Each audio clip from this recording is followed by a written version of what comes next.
I want to talk about something that's been a long time coming. Love, not the Instagram version, not the rom-com version, not the you're my man version.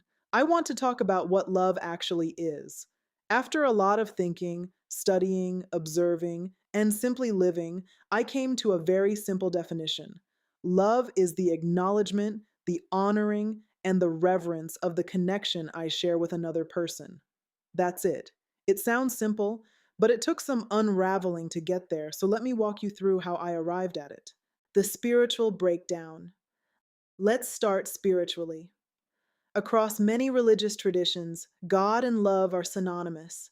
In Christianity, we're told plainly that God is love. In Islam, Allah is described as loving, and love is part of his very essence.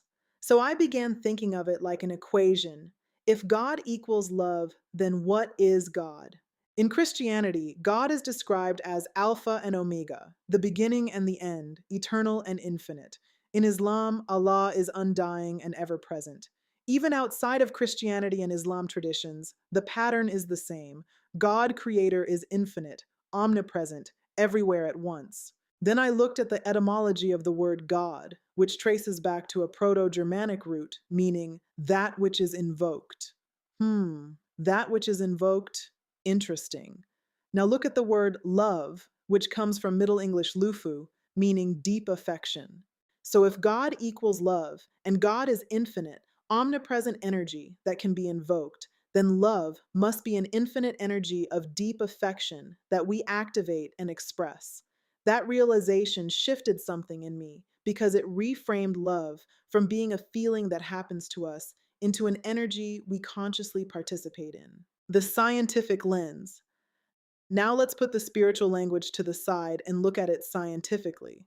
If something is infinite and everywhere, in the rocks, in the sea, in the air, in you, and in me, what does science call that? Matter, energy. Everything is matter. Everything is energy. What religion calls God, science calls matter or energy. It's different vocabulary describing the same reality. Darkness and light, night and day, yin and yang, male and female. These are not opposing forces so much as expressions of the same underlying energy manifesting in different forms. So when people say, one love, I understand it differently now. There isn't separate love floating around in compartments. There is one infinite energy running through everything, and when we consciously direct that energy towards someone, we call that love. So, what does I love you mean to me? If love is an energy that connects us all, then what does it really mean when I say I love you? For me, it means that in that moment, I felt that energy move through me toward you. It means I am honoring and reverencing the connection we share. It doesn't mean ownership and it doesn't mean obligation. It simply means that I see the connection and I am choosing to acknowledge it. That connection is the foundation of every relationship we will ever have. Does love ever go away? I don't think so. When people say, I don't love them anymore, I don't believe love disappeared. I believe they stopped invoking that energy in that direction. Love is always available because it is part of the fabric of existence itself, but we can choose whether or not to activate it towards someone. Energy can be regulated, and so can love. Think of the process of lighting a light bulb. You turn the switch on, and voila, we have light. You turn the switch off, and we're back to darkness. The love didn't disappear, the connection was just broken. You can love someone and still move on. You can love someone and release them. You can decide that the connection no longer belongs in your life without pretending the love evaporated. The love doesn't vanish, the choice changes. Love versus obligation. This is where we tend to confuse ourselves. We mix up love with duty and then wonder why we feel trapped. I can love my child, my mother, my husband, my friends, and even my pet. The love itself is the same energy. What changes is the commitment attached to the connection. Obligation and commitment are agreements. Love is an energy. I can love you deeply and still say, this dynamic doesn't work for me. That doesn't mean the love is gone. It means the agreement has ended. And understanding that distinction can save us from staying in situations we've outgrown. Love is freedom. One of the biggest misunderstandings about love is that it must restrict. But love is intimate and infinite at the same time. I can love an infinite number of people because love is not a scarce resource.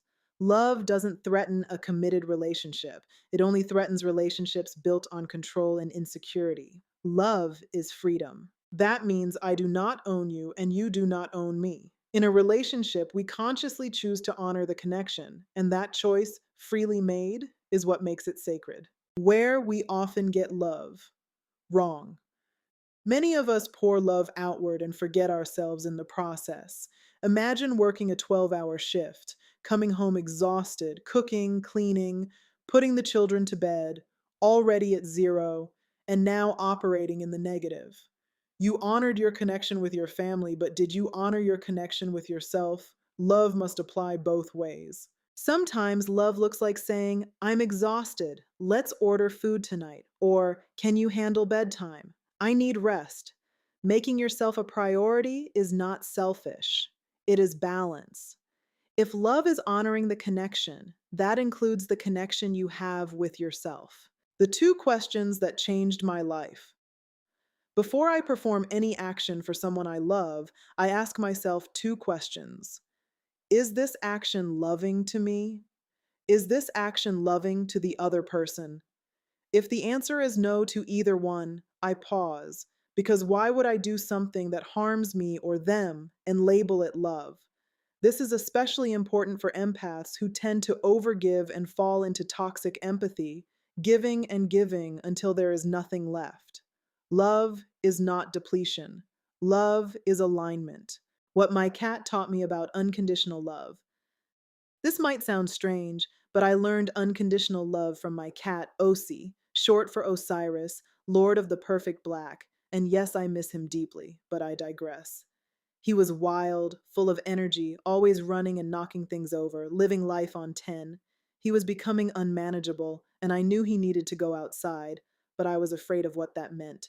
What if he didn't come back? Then I remembered the saying, if you love something, set it free. If it's meant to be in your life, it will return. If it's not, it was never yours to begin with. So I opened the door and he ran out immediately.